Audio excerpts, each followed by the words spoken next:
Hi friends, நான் உங்கள் அக்ஷயா. இன்றைக்கி நம்ம கூலி படத்தை பற்றி தான் பார்க்க போகிறோம். ஏன்னா நான் இந்த படத்துக்காக ஆவலாக வெயிட் பண்ணி காத்திருந்து காலங்கள் போகுதடிங்கிற மாதிரி 2:30 நைட்டு 2:30 மணிக்கு ஃபஸ்ட்டு ஷோ போய் பார்த்தேன். ஏன்டா பார்த்தோம், தூங்கியிருக்கலாமே, அதை பார்த்ததை விட தூக்கம் முக்கியமாச்சே, தூக்கத்துக்கு இம்பார்ட்டன்ஸ் கொடுத்துருக்கலாமேன்னு யோசிக்கிற அளவுக்கு தான் அந்த படத்தோட ஸ்க்ரீன் ப்ளே இருந்துச்சு. முதல்ல அதில் நடித்த ஆக்டர்ஸ் பார்த்துடலாம். நம்ம தலைவர் Rajini sir, Upendra, Sathyaraj, Nagarjuna sir, Kannan Ravi, Aamir Khan sir, Shobin, Rachitha, Kaali Venkat, Charlie, Lollu Sabha, Maran, Shruti Haasan, Reva, Monica, Monisha, Pooja Hegde.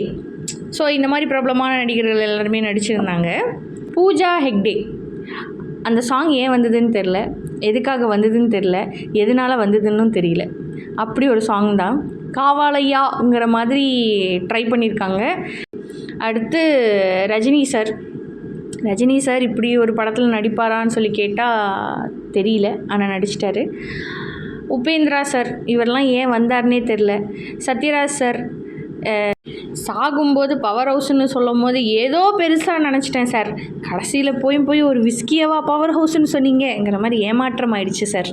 Nagarjuna sir நீங்கள் அல்டிமேட்டான ஹீரோ, நீங்கள் போய் வில்லன் கேரக்டர் பண்ணது தப்பில்லை சார், அட்லீஸ்ட் ஒரு ஸ்ட்ராங்கான வில்லனாவது உங்களுக்கு கொடுத்துருக்கணுமே சார்ங்கிற மாதிரி தான் இருந்தது.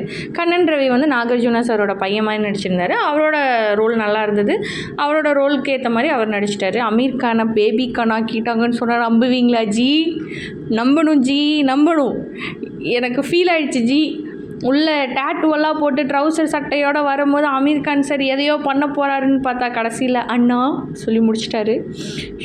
சோபின் சார் அவர் ஒரு கான்ஸ்டபிள், ஹார்பரை கண்காணிக்கிறதுக்கு வந்தவர், கடைசியில் பணத்துக்காக பல தவறுகளை பண்ணி அவர் ஒரு மாதிரியாக போயிட்டார். வில்லனான்னு கேட்டிங்கன்னா ஓகே, சூப்பர் டூப்பரான வில்லன் தான், ஆனால் கதைக்கு செட் ஆகலைங்க. ரச்சிதா இவங்க ஆக்டிங் ஓகே, எப்படி ட்ரை பண்ணியிருக்காங்களா, விக்ரமில் ஏஜென்டினா எப்படி அந்த மாதிரி இவங்க ட்ரை பண்ணியிருக்காங்க, பட் செட் ஆகலைங்க. அதே மாதிரி காளி வெங்கட், சார்லி சார் ஏதோ ஒரு ஹிண்ட் கொடுக்குற மாதிரி வந்த வழி தவறாமல் போயிட்டார். அப்புறம் லொல்லு சபா மாறனை காமெடிக்கு போட்டாங்க, ஆனால் காமெடி தான் எங்கன்னு தெரியல. இப்படி கூலி அதை பார்க்க வந்த நாங்கள் எல்லாருமே காளிங்கிற மாதிரி தான் இருந்துச்சு. பாருங்கள், யாருக்காக பார்க்குறோமோ இல்லையோ, தலைவருக்காக பார்க்கலாம், தலைவரோட ஸ்டைலுக்காக பார்க்கலாம், தலைவரோட ஹார்ட் ஒர்க்காக பார்க்கலாம்.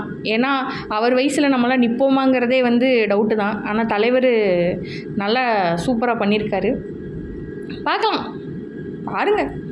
ஆனால் எக்ஸ்பெக்டேஷன்ஸ் வைக்காதீங்க. அப்படி வச்சிங்க அதுக்கு நாங்கள் பொறுப்பாக முடியாது, அதுக்கு கம்பெனி பொறுப்பில்லை.